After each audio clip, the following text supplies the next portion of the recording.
का खात्री आता तुम्हाला सर पंक्तीवाले कुणी बसते आहे का करायची का खात्री हा पहा अजून ते असेल कीर्तन झाल्यानंतर भगवान भाऊपासून तर दीपक महाराजांपर्यंत यांना फक्त विचारत तुम्हाला जेवण करायचंय का एक नाही म्हणत मला विचारा का ते बेंबीच्या ज्याच्यापासून ओढावं लागतं तुम्हाला गोळ्या खाऊन देत नाही नीट तीनदा जेवण करून भूक मावत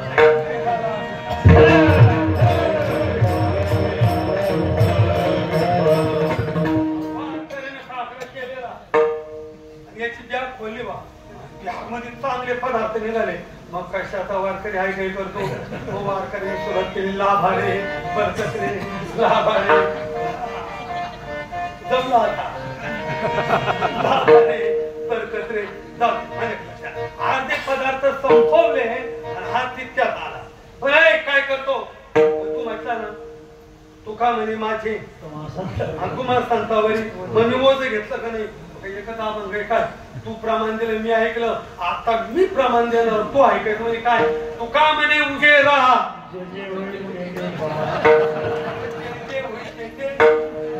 कुठलं प्रमाण कुठं चालत म्हणून ऐका तस तू का म्हणे सर्प विंचू तू भाषिककार सांगता ऐका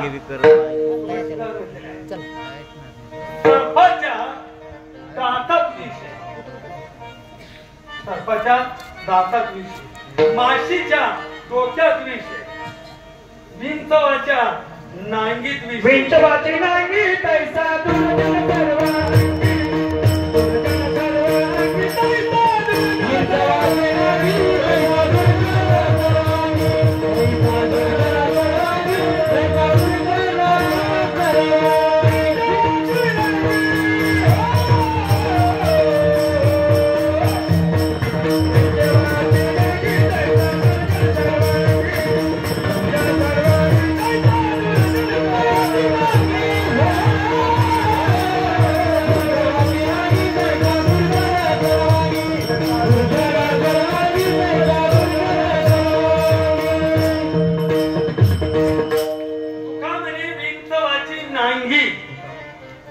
ऐसा दुर्जन सर्वांगी मुद्दा संपला विंचवाच्या फक्त नांगीत विष आहे पण दुर्जन माणसाच्या प्रत्येक विष आहे म्हणून कुसंगतीमध्ये वाईट संगतीमध्ये तुकोबरायांनी पहिल्या संगतीचा त्याग केला तो दुर्जनाचा नको दुर्जनाचा संग होय भजनामध्ये म्हणून कुसंगतीत पहिला दुर्जन नको चला 2 नंबरला घेतली ओढ आलं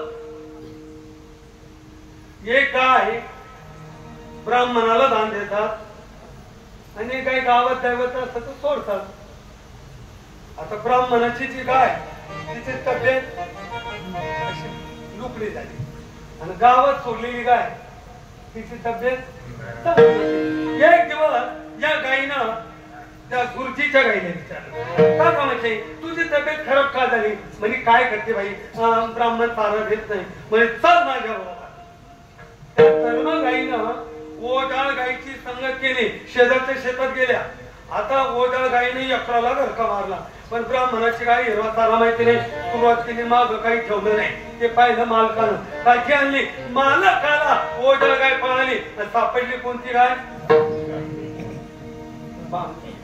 गुरुजी गायीने खोडी केली राग आला गुरुजींनी कुऱ्हाड घेतली झाडावरती गेले लाकूड तोडलं दोरी बांधली आणि गळ्यात अडकवली काय म्हणता तुम्ही त्याला लोड म्हणजे काय अडकल आता लोड न कशामुळे आलं आता नाथ महाराजांची उई महाराज नाथ महाराज म्हणतात ओढाच्या संगती पाहिजे एक नारळी धर्मगाय एक क्षणासाठी पाहिजे लोडणे वाही निरंतर अरे क्षणाची संगत झाली तर आयुष्य लोड आलं आणि त्यात अनुभव तुकोबराय करतात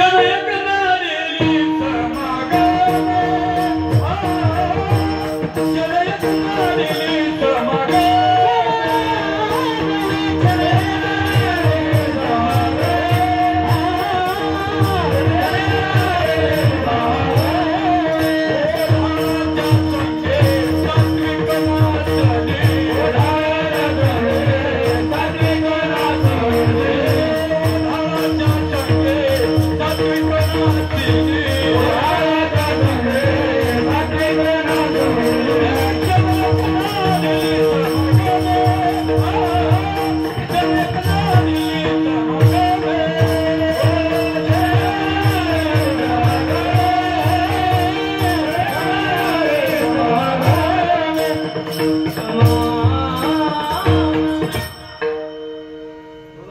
संगतीमध्ये दुसऱ्या क्रमांकाला ओढाळ संगत नाही.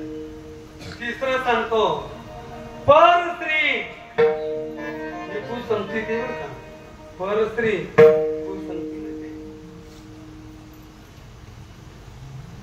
ज्यांच्या जीवनामध्ये जर परस्त्री आली असेल तर त्याने अंडरलाईन करून ठेवा. म्हणजे 3 घटकात वाटोळ होईल, 3 दिवसात होईल, तर 3 वर्षात वाटोळ झाल्याशिवाय राहणार नाही.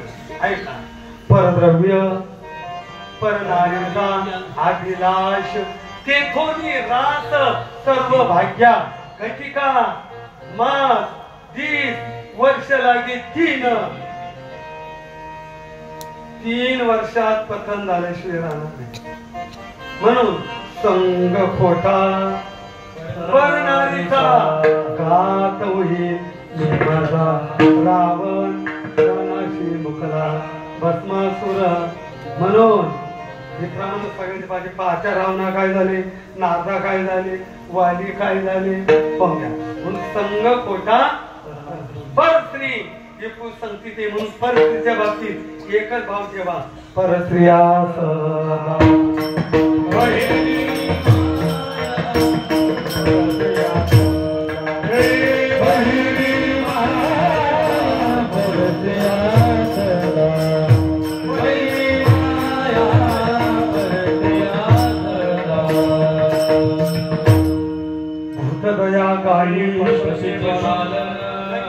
परोपकारी नेने पर निंदा परस्त्रिया सदा बहिमा. परस्त्री माते प्रमाण पण जर जीवनात आली तर ही संगत 3 वर्षात वाटोळीच्या शिरणार नाही. कुसंगती 4 क्रमांकाला परद्रव्य. ज्या धनासाठी आपण काही कष्ट केलेले नाही, जे वरील पार्जित नाही, ज्यावर आपला अधिकार नाही, असं धन हे सुद्धा कशामध्ये आहे, कुसंगतीत आहे. म्हणून जाता जाता एक थोडा पितृपक्ष एक मुद्दा फक्त क्लिअर करतो. आजही महाराज बऱ्याच लोकांपैकी 90% लोक एक पितृदोष आहे. किती टक्के बोललो मी?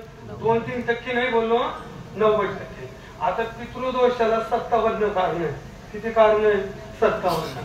आता इतके तर आज सांगते जाते श्राद्धाचं कीर्तन नाही, पण मग कळण्यासाठी साधं वाक्य देऊ. ज्याचा आजोबा सावकार त्याचा नातू भिकारी. अंडरलाईन करून ठेवा. कोणाकडे पाहू नका, अगोदर पूर्ण ऐकून घ्या बरं, त्याचे कीर्ती साधते पहा. आजोबांनी सावकारकी केली, लोकांना व्याजाने पैसे लावले, गरीबाचे कष्ट करायचे काम करायचे पैसे जमा केले. ऐका, समाजाचा जमा केलेला पैसा काही अंशी समाजाच्या कामी लावा लागतो, देशाच्या कामी लावा लागतो, धर्माच्या कामी लावा लागतो. उदाहरणार्थ संपत्ती कमावली पण विद्यालय काढलं, कॉलेज काढलं, अनाथ आश्रम काढला, गरिबांच्या मुला मुलीचं पालकत्व स्वीकारलं, त्यांचं शिक्षण केलं, लग्न केलं, धर्म कार्याला खर्च केला, कुठलाही दोष लागणार नाही. पण काहीच केलं नाही आणि ती संपत्ती जमा ठेवली, ती 2 पिढ्या बहुत सुख देते आणि 3ऱ्या पिढीमध्ये पितृदोष येतो आणि पितृदोषाचे लक्षण आहे 3री पिढी बर्बाद होणं, दरिद्री येणं, मानहानी, समाजात किंमत नसणं, मुलं मुली वाईट व्यसनाला जाणं, तरुण मुला मुलींचा अपघाती मृत्यू होणं, मुला मुलींचे लग्न वेळेवरती न होणं, आंतरजाती विवाह होणं, त्यांना संतती न होणं, चालीस संतती, आंधळे पांगळे लुळे खुळे वेडे मतिमंद कोरडं फुटलेले बैरे मुख्य व्यंग मुलं जन्मले. हे नाहीच कळालं त्या माणसाच्या घरासमोर रोज सकाळी 9 ते 10 या दरम्यान कावळा येऊन ओरडणं, हे नाही कळलं. हा उजवा या आयुष्य रेषा तळाशी 2 रेषा फाटल्या आणि डाव्या बाजूला गुन्हा करायची फुली आली, याला अर्ध तुटलेलं मत्स्य चिन्ह म्हणतात. त्याने समजून घ्यावं 3ऱ्या पिढीवरचा पितृदोष.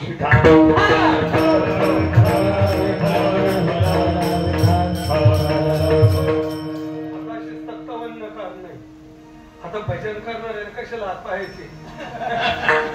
भजन करणारे हात दोष राहीलच कसा?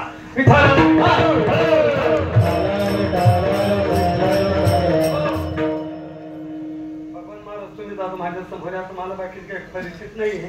बरं आता तुमचं पत्रिकेचं नाव असल्यापासून तुमची माहिती चांगली ओळख झाली आहे का? फक्त बोला फक्त माझ्या बरोबर, म्हणजे दोष कसे येतात हे यांना फक्त आता 1 मिनिटात समजतो आणि आपल्या मूळ मुद्द्याकडे येऊ आपण. मला सांगा तुमच्या पंजोबांचं नाव काय होतं? दोधू जयराम. त्यांना किती भाऊ होते? 2. मी म्हणतो 3 होते. एक तुम्हाला माहिती नाही. तुम्ही म्हणाल कसा? अहो तो लहानपणीच आपत्कालीन त्याचा मृत्यू झाला. काही झाला म्हणजे तो पुढे यादीत आला नाही, तो मेला. त्याचा इस्टेट वारस हक्काने कुणाकडे आलं? दोन्ही पंजोबा. मी तुमचं नाही सांगते, सगळ्यांचं सांगतो आहे का? कोणाकडे आलं? दोन्ही पंजोबा गेले, वारस हक्क दादा आजोबाकडे.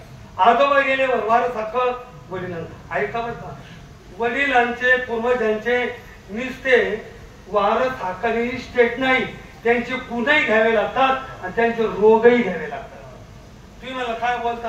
आणि खात्री करा, एखाद्या व्यक्तीला शुगर झाली, डायबिटीस झाली आणि ते हॉस्पिटलला गेले, सर बसले तिकडं, बरोबर सर, डॉक्टर साहेब पहिलं विचारतात यापूर्वी तुमच्या घरात कुणाला होती? म्हणजे आजोबाला होती. मग इस्टेट घेतलं ना, शुगर फ्री आहे त्याच्यावर. मला एक सांगा, एखाद्याला आज तमा तमा तमा तमा इस्टेट घेतलं ना, इस्टेट घेतला ना, मग तमा सुद्धा घ्यावा. मला सांगा चक्कल कोणाला आवडत? हो कोणाला आवडत?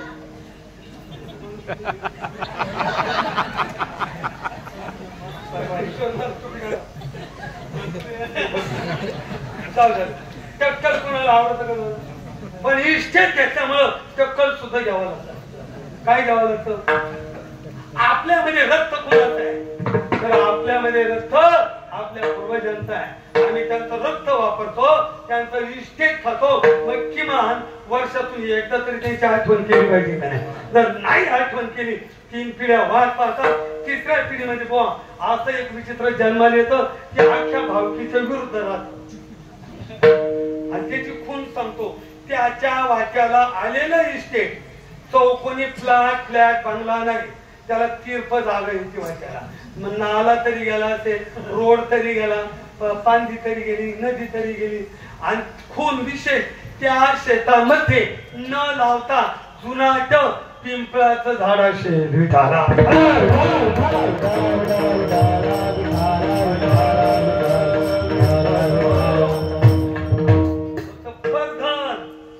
काय तो काका भागवतकारांनी 15 अर्थ सांगितले, बरोबर आहे.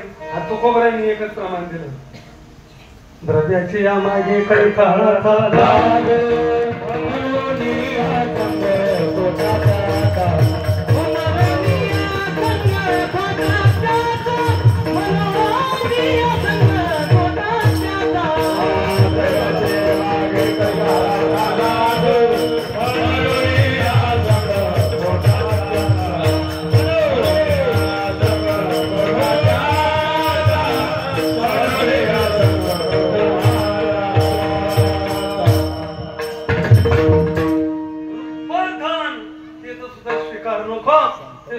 संगतीमध्ये आहे.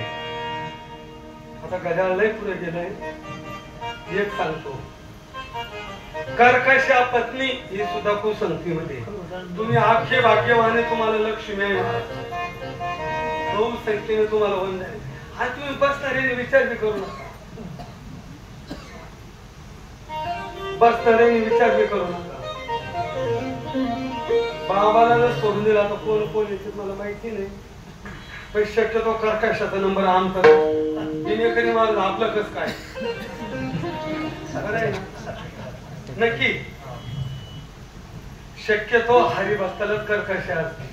तुम्ही म्हणाल का? महाराजांनी सांगितलं जर नाही दिले तर मग का देतो? तुकोबरे म्हणतात, पायील द्यावे गुणवंती. तुकोबरे म्हणतात, पायील द्यावे गुणवंती, ती ते गुंते आशा, मनोनी कर्कशा पाठीला वेगळी. पहिला बुवा 7 दिवस सप्त्याला फकफक वाचायचे. पुढे लग्न झालं, मुलगी शिकलेली मिळाली, ती कर्कशा. धोतर बितर घालणं बंद करून टाकलं आणि सप्ते बंद करून टाकले. 3-4 वर्ष झाले पुढे गेला नाही. ती जाऊ दे, ती कर काय शेवटी जाऊ देत नव्हते. पण मग पुढे परमपूजनीय महेंद्र स्वामी महाराजांच्या पुण्यतिथीचा सप्ताह आणि गोविंद महाराजांचा काढायचा तो माझ्याकडे आपण खानच्या सप्त्याला जायचो. आपले जुने मित्र भेटते म्हणून त्याने तिची नजर चुकवली आणि तो कीर्तनाला आला.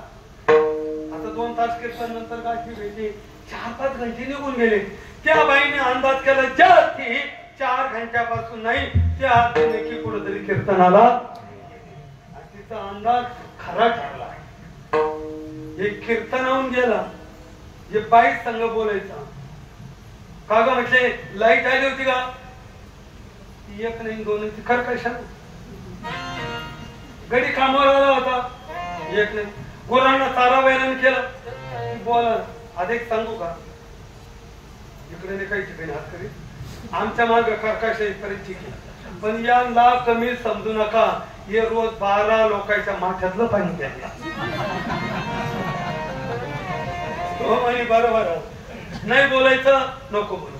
तो म्हटलं एक काम करणार पण मला भूक लागली वाढ ना. तिने स्वयंपाक केला देवा वाढला.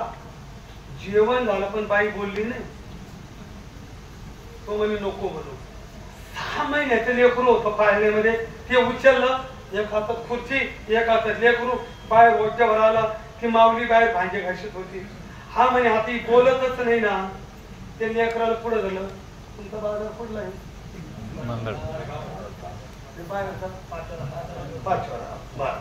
ते लेकराला समोर धरलं. तो म्हणे बोलतच नाही नको बोल. त्याला म्हणे पप्प्या तुझा मामा पाचोऱ्याला भेटला होता.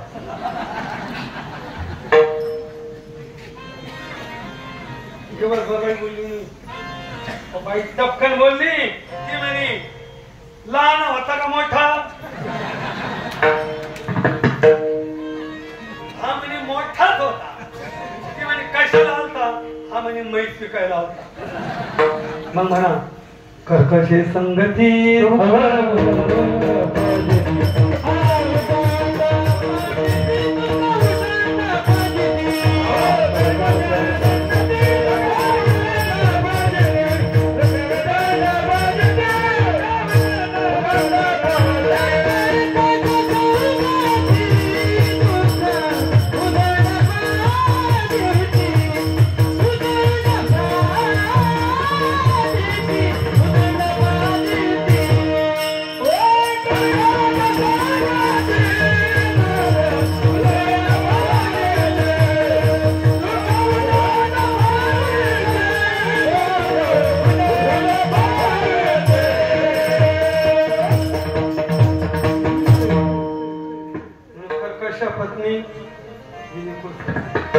शेवटचा आता कुसंगत प्रमाण सांगू आणि कुसंग बंद करू. अजून 2 संघ सांगायचे. ऐका. एक हिऱ्याचा व्यापारी आहे. त्याने हिरा आणला लाकडी कपाटामध्ये ठेवला. ज्ञानावर म्हणजे काही गोष्टीला लहान म्हणू नये. जैशी दीपकलिका परी बहु तेजाते प्रगती तैशी सदबुद्धी ही थे कुठे म्हणू नये. ऐका. काही गोष्टीला लहान म्हणू नये. कुणाला रोगाला लहान म्हणू नये. रोग झाला डॉक्टरचा सल्ला घ्या. नाही तर रोग वाढतोय प्राण जाण्याची शक्यता आहे. रोगाला लहान म्हणू नका. आग्नीला लहान म्हणू नका. आग त्याच्या घराला लागली लहान म्हणू नका. विधवा कदाचित आपल्या घर जाऊ शकतो. आगीला लहान म्हणू नये. 3 नंबर शत्रूला लहान म्हणू नये. शत्रू तयार झाला लवकर हात मिळवणी करा. त्याचं कारस्थान वाढत आहे. आणि कर्ज घेतलं सरकारच्या भरोश्यावर राहू नका. भरून टाका. त्याचे बिघा 2 बिघा जाण्याची शक्यता आहे. विठाला ढेकणाला